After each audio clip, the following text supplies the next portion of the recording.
I hope you're looking at a picture right now that is from when Tom and I had the wonderful, wonderful pleasure last week of spending a week in Pagosa Springs, Colorado.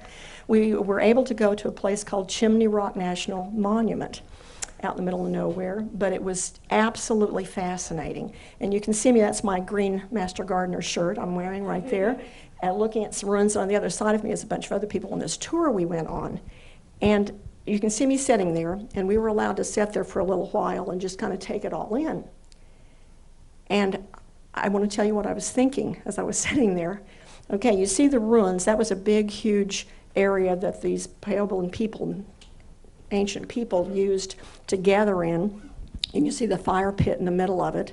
And that's where they came together, living on the side of this mountain in Colorado. And what I was thinking about, naturally, is our church.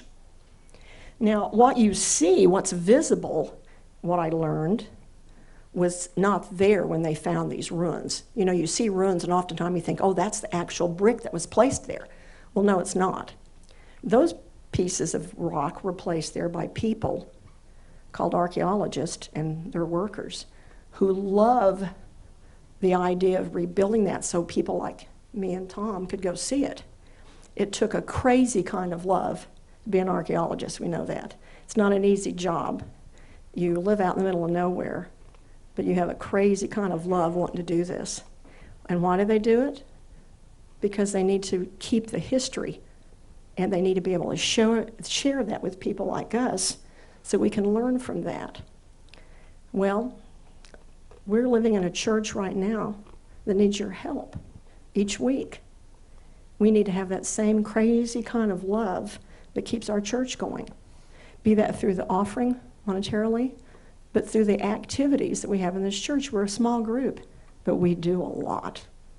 I think John has named those things throughout the last 4 weeks, but it's that crazy kind of love that we have for each other, for this church, not this building, but this church that will keep us together and will also continue to build that building. I'd like to end this with a reading this morning that will pertain back to John's sermon. This is Hebrews 13, 1 through 3 and 15 through 16. I think I'm in. I need to come back here. Let mutual love continue. Do not neglect to show hospitality to strangers. For doing that, some have entertained angels without knowing it. Remember those who are in prison as though you were in prison with them. Those who are being tortured as though you yourself were being tortured. Through him, then, let us continually offer a sacrifice of praise to God. That is the fruit of the lips that confess his name. Do not neglect to do good and to share what you have, for such sacrifices are pleasing to God. The word of the Lord for the people of God. Thanks be to God. Let us receive our morning offering.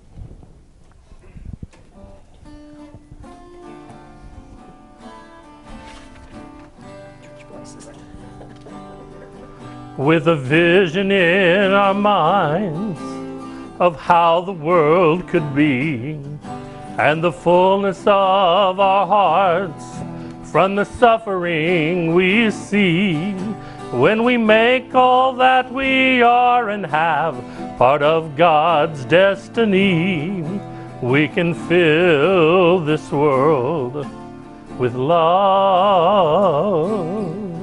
All the people in this world living lives of pain and fear, crying out into the night, wondering when someone will hear, while there are so many others having so much they can share.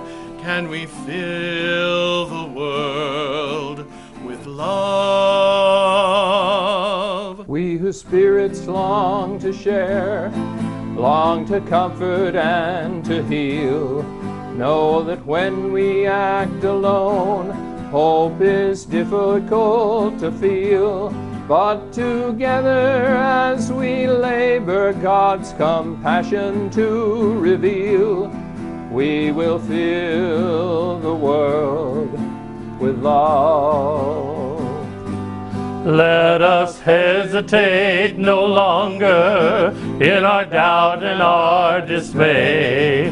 There's a power at work within us that has promised a new day, and the time will surely come.